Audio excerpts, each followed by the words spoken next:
Marsh, and that's the call to Corona Samizdat, my press. I'm a writer, have been for a very long time. Eat bananas like our greater kinsmen, the apes. I'm here today to go through Corona Samizdat books. Okay? Am I showing too much breast? Right of me? No. No? Okay. This is the Shanai. I used it last night to try to drown out some horrific music that was right outside the street. I can't play it well.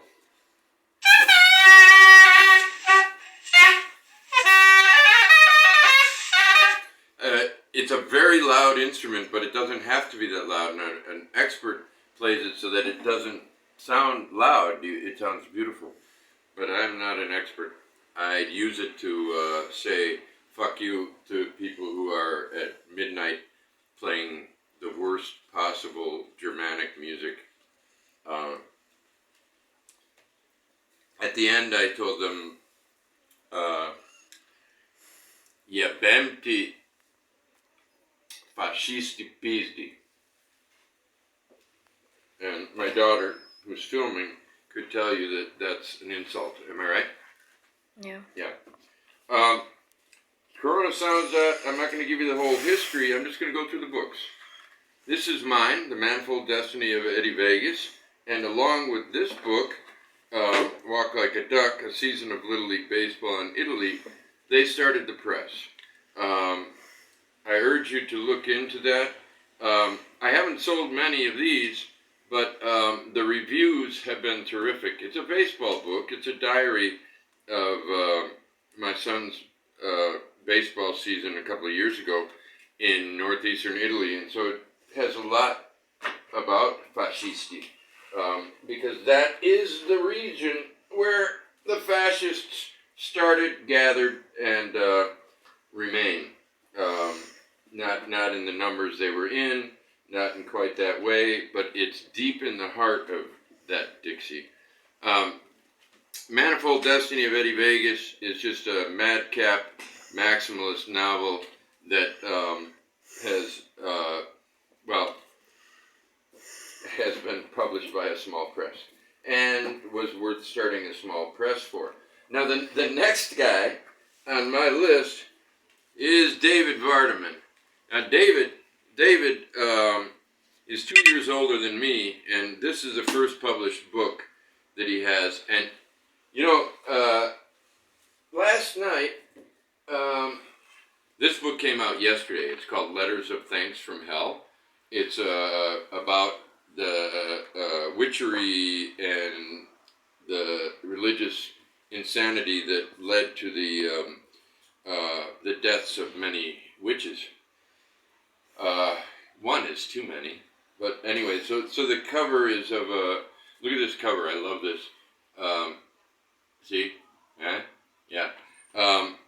Well, because this just came out, 2 people contacted me last night, one right after the other, saying, I just saw you got a new Vardaman out. It was like that level of enthusiasm, saying, I need to have that.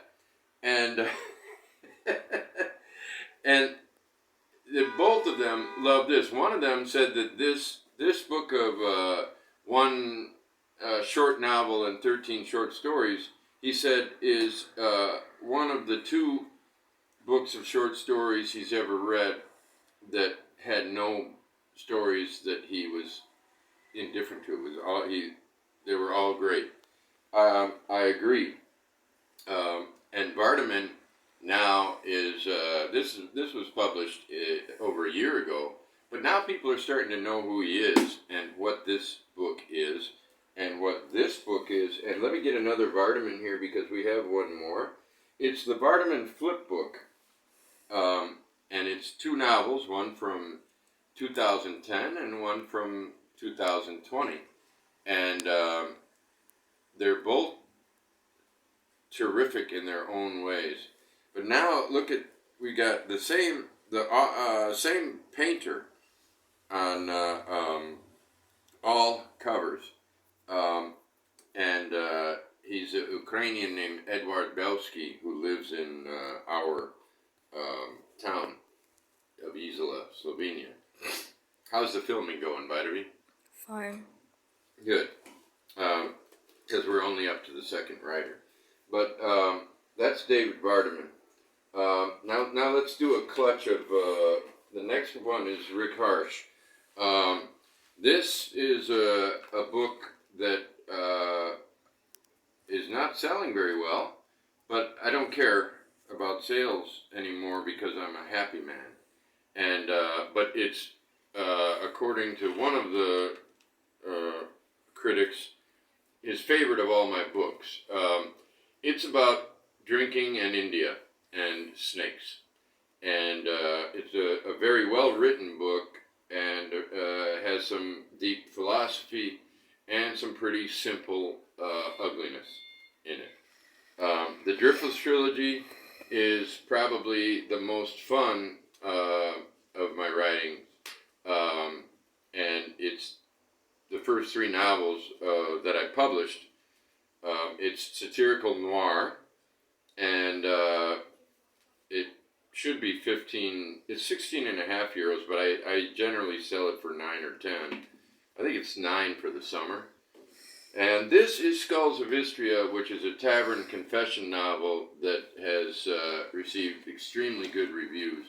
And so that's already 5 of my own books. So let's move on to other people's books. We have 2 books by Jeffrey Bursey. I don't know if he goes by Jeffrey. We have 2 books by him, but actually, I mean 2 different ones. This is a book of short stories, and Bursey, like another Canadian, we'll do the Canadians. This is Bill Clark. This cover I love because it's elegant, it's beautiful, and on back it's mirrored. I love the notion so that you get that effect. And I meant to bring out his first collection, I guess. It's 400 pages of 2. I think he called them novellas, but one was like 300 pages. An extremely fine, elegant writer who knows also how to be, what the rules are, when and how to break them, and a fascinating writer and human being. Jeff Bursey is known for a book called Verbatim and Mirrors on Which Dust Has Fallen. And then he came to us with this highly jocular metaphysical novel in which you're not sure who's actually writing the book, him or you. It's a masterpiece of comic metafiction, to put it one way. Even the cover tells you unidentified man at left of photo. The llamas don't care, but they don't know either. So those are other ones, not by me, but by the Canadians. Long live Canadians. So we're going to put the Canadians down there. What do we have? Where's Border Proper? Where's Bori Proper? I can't find Bori Proper. I'll be right back. Here, let's go. So you can see what I do when I can't find a book. Bori Proper, Cynicism Management. This is a lengthy, fun, satirical book about modernity. And it's the first of a trilogy. The second will be out. It's called Pendulum Pet. And he's a Slovene writing in English, and I was stunned.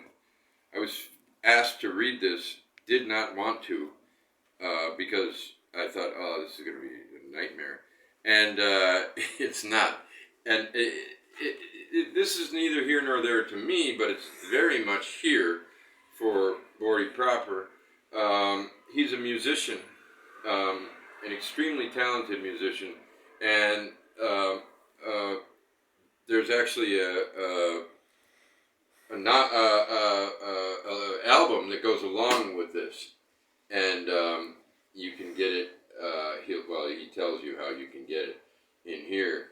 You can listen to it on something like SoundCloud or whatever. Actually, the band is actually called Cynicism Management, and this is something that's very, very particularly great, and a great project. And sooner or later, people are going to be caught up in it, and so I'm very patient about things like that. Now this book here, Tenderlopolis, is by pseudonymous Vesna Radic. It's an epistolary novel with erotic content, and it was presented by Zachary Tanner, our cover guy. He's responsible for a lot of our covers, not all of them. But he tried, I think he was trying for and succeeded in presenting a sort of mock Victorian erotica underground book, and it's very, the cover and illustrations are very funny, and you know, I can't show them on a family channel, but you know, suffice it to say, this one is called An Incredible Throuplin. And you know, you have a frontispiece that I think is brilliant, using Greek architectural flourish themes and some very, very particular posturing of people. Now, a little bit of a joke. There are a couple of people who find occasionally our fonts are too small. We're getting better. We found that I think we have 2 books that have fonts that are troubling for some readers. Unidentified Man at Left of Photo. Well, you know, like all other books, read it in natural light and it's fine. But it is a little small, as you can see. And the same goes for the Driftless trilogy. But I've read them both, and I have no problem. But if you have a problem with small fonts, read it in natural light, and it'll be okay. But we, you know, most of our, here's one that just fell into my view. That's a typical font, very easy, standard. You know, the fact that they're pocketbooks doesn't mean that the fonts are troubling. But for those who have had trouble, we created this large print edition of just the titular, sorry I said tip, An Angel of Sodom. Now look at that font, huh? Huh? You can see that from across Lake Michigan. So there's that. We're getting into some heavy territory here, and I think maybe what we should do is I'll get rid of my books. I'll just finish with the harsh books. There are more to come. I'm very pleased with this circumnavigation through maritime history, and the man who did the cover and the typesetting, Jason Snyder of Staten Island, I think you call it now. They changed these things. This book really pleased me because while he was doing the book, Jason said to me, "This is exactly how history should be written." What a compliment. What a compliment. I got good compliments. Like one guy about my baseball book, he compared me to Roger Kahn and Roger Angel and another famous writer I hadn't heard of, but he had. And so, I was very pleased with that. But, every book, we've not had a book that's been panned. Here's Wandering Stone by me. This is a book about the town I live in. And you can see, maybe, that looks like a difficult font to read. Again, it's natural light. But the reason the font is the way it is because the typesetter used old Germanic fonts, and he had to write in the diacritical marks by hand. And the photographer is an artist, and there are 277 photos, I think, in this book. And they're gorgeous photos.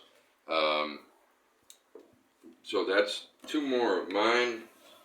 I don't know. Oh, yeah. Okay. We're going to get mine out of the way so we can get on to other ones. This is probably, in my opinion, it's better than The Manifold Destiny of Eddie Vegas, or more important, I think. It's more important as a novel for the experimental aspect, but also for the power of it, the force of it, and the number of moves that are made that have never been made before. It's 2 volumes, The Assassination of Olaf Palme. This is Giuseppe Pinelli. And when you understand that, you get an extra dollop of profundity. And it's an anthological novel, which means all these names on here are people who contributed to the novel. Yeah, I wrote 85% or so, and I guided the book, and I changed what I needed to change in, so on. But this was a communal writing project that showed that writing does not have to be even fiction writing does not have to be a solitary matter.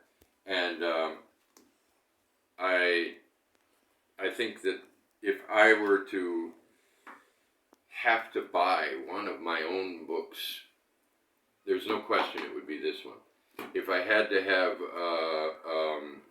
a critic read one of my books, it would be this one.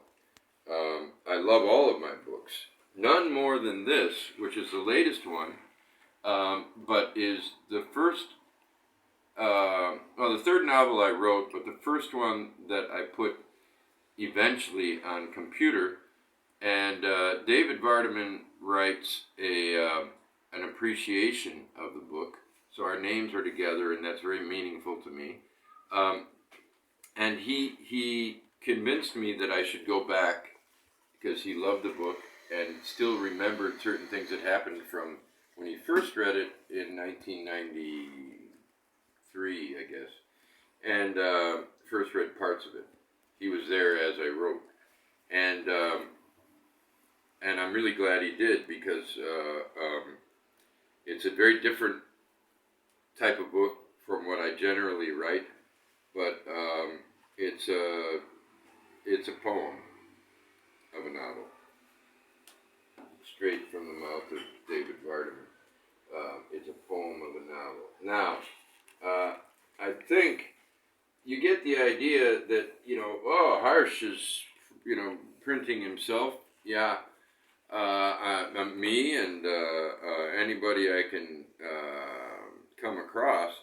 And I was lucky enough to come across João Reis.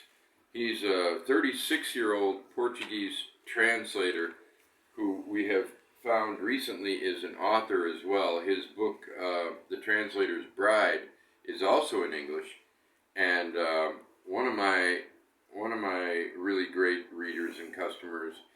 I think he chose that as his book of the year last year,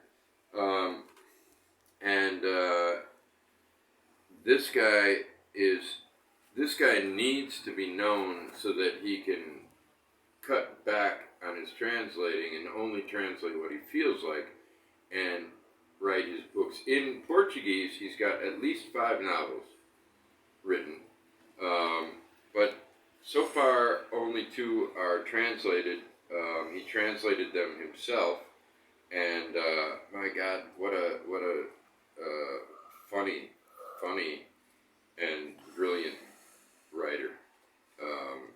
I put him and Vardaman in the same suitcase, and neither one likes it, but I have to carry them around. And I don't know, they get along okay. They like each other. But, you know, what an amazing thing. Last night, I don't want to, the Vardaman story. Where are you, David? David! David! David! No? I don't know. Oh, here's David. Yeah. Can you believe last night 2 people in a row called, I gotta have that. They knew nothing about it. It's a play, but it reads like a novel. David, though, this is what I've been telling people. David is 36. No. He's 84. No, he's 64, Bobby. And this guy is 36. David is a happy man right now. Finally, after all these years, writing, believing in himself and in writing, and needing to write, he never stopped, and now he's been published, and people are seeing, wow, this is a fucking amazing and utterly unique writer. And they're seeing the same with João Reis, but João Reis is 36 years old. He can still have a career. And this is the most important difference, and the only difference. If you ask, which one should I buy, Rick? Which, let's say these 2. Which one should I buy? I would say buy Vardaman, because he's not going to write that many more. And João Reis is going to write a lot more. So I would say buy Vardaman, and I'll give you this free. So, I don't know. This is the great thing about having this press, is seeing someone like this who's got, you know, he's a world-class, they're both world-class writers. And so you get the too late discovered David Vardaman. It's a classic story. But this story isn't over. Vardaman's story is already set in stone. He'll write more, and it'll be great, and he'll add to his oeuvre. And, but, you know, he's already happy. João, I don't know, I hope he's happy to see his book. I love the cover. I think this is a beautiful job. And the book is fantastic, and, you know, may he do so well that he never lets me publish him again. Now, I guess the end is the 2 most amazing things that happened with this press. First thing is, I was reading a Stephen Moore. By the way, Stephen Moore gave this one a blurb. And I was reading a Stephen Moore chapter on Chandler Broussard, and I didn't know Chandler Broussard. And I thought, well, I thought something like this.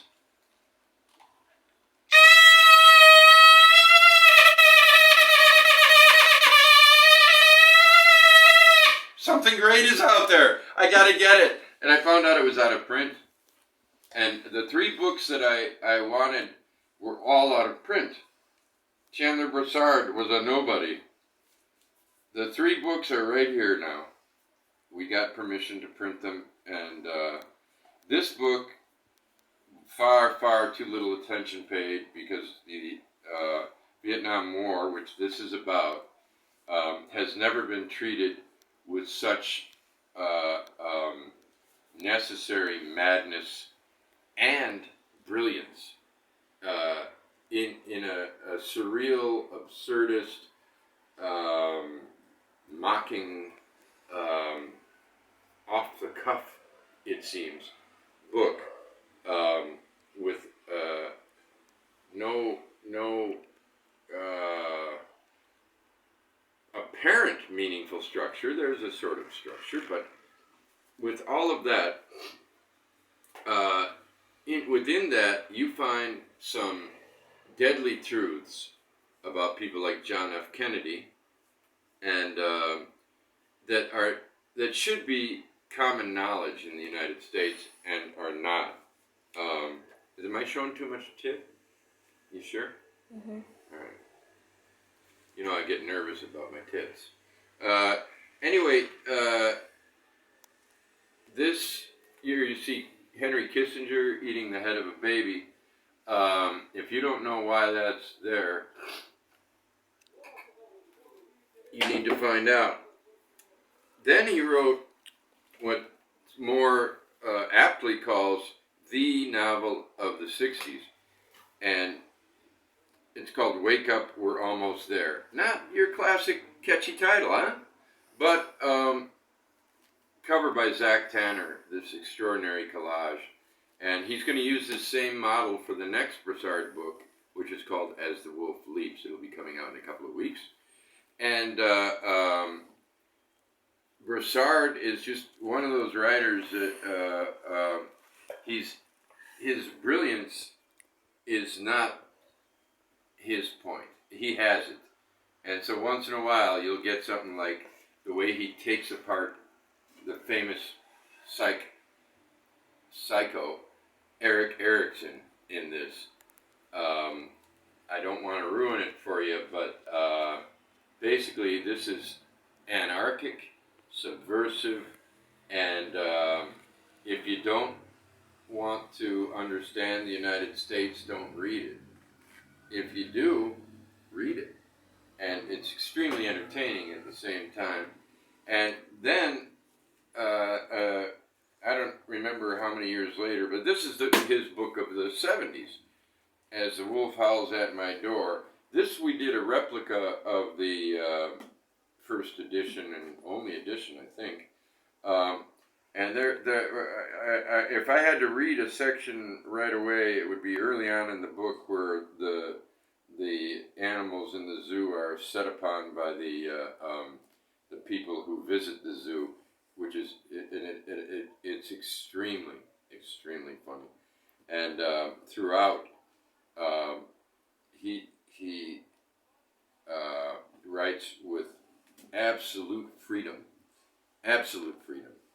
Political correctness is a horribly battered about term, and Broussard,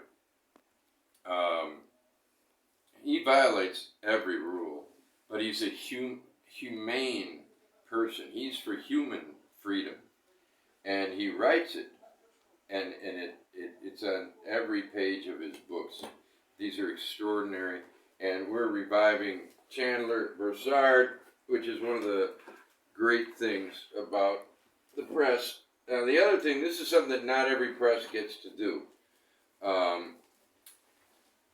I met Philip Friedenberg when he bought this book, and then we were both, we had similar senses of humor and thoughts and so on, and within a very short period of time, perhaps even a week of him ordering my book, he said, I think I'm going to write a novel about a guy who's waiting to get a novel, and that grew into more and more notions, and this book, I can't possibly explain it. You can see that it's got a Mandelbrot fractal on the front. We just got the revised edition, which has an extraordinary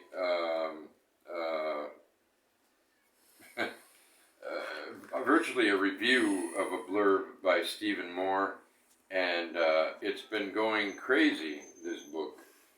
It's got fantastic illustrations by Jeff Walton, and I guess I have to turn to page 431 to show you my humility. That's the Rick Harsh homunculus, and Jeff and Phil are the characters, are the writers, and are the trespassers in my brain. In this book, they go into my brain. They find a replica Panama Canal in my brain. We're still trying to figure out what all they did in my brain. I mean, maybe we know everything from reading this. Probably we don't. And the great thing about this is that everything, the crazier it is, the truer it's likely to be. And the one of them is that this maze. I was curious. I thought Jeff is such a great illustrator. Why a maze? I mean, here it works well because it's the Greek part. But I didn't. It doesn't. Okay, the cactus here. But it continues with the maze thing, and the reason is because it is a maze. There is one solution. It's not easy, but follow the cows. There are cows here. And you can go from here and, back, through all of this and around the book and get to this page and come out there. There is a solution. And this book is going to be considered one of the great books of the 21st century. At the end of the century, it already is now one of the great books of the 21st century, and being a part of this project has been one of the great things of my life. I have to say, and I did say early on, most people think that I would think, and most people did think probably, that this was the best novel published by Corona Samizdat. But before I even finished and came to understand that how well Olaf Palme worked, before I read more than, I don't know, what amounted to a total of maybe 3 pages of this book, I was already convinced and was saying it publicly that this will be the best book that I ever publish. And it is. It really is. It's an amazing thing. How long have we gone, Badami? 33. 33 minutes? Should we go 33 more? Say yippee if you agree. No, okay, no yippee. All right, let's close it out with a little something I learned from Miles Nagopolin.